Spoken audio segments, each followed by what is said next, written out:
uwa masu kallon akan Hausa Television. Na kamar yadda kuka sani muna da magana ne akan hajj, shirin zuwa hajj. Na'am, sannan akwai abubuwan da bai kamata wanda zai hajji ko wanda za shi umra yayi ba. Wanda ya harama da hajji akwai abubuwan da bai kamata yi ba, musamman namiji.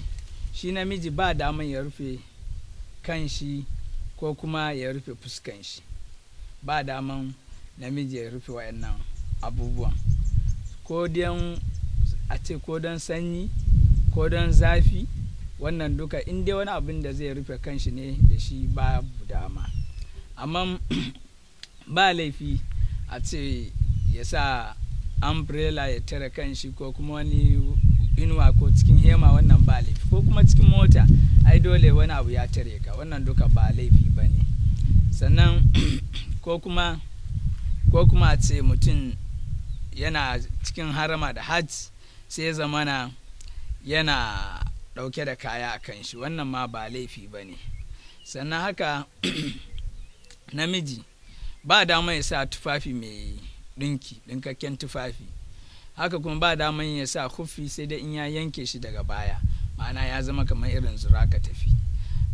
Amma ita mace, ita abin da aka hana ta rufe shine fuskanta da kuma hannayenta.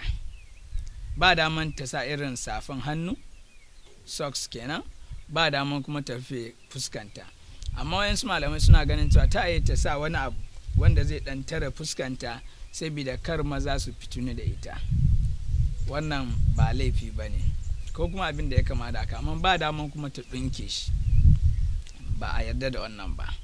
Haka ita mace ta yi ta sa hufi, ba laifi ba ne. Ta yi ta sa riga ɗinkakke, ita wannan duka ba laifi ba ne a wurinta.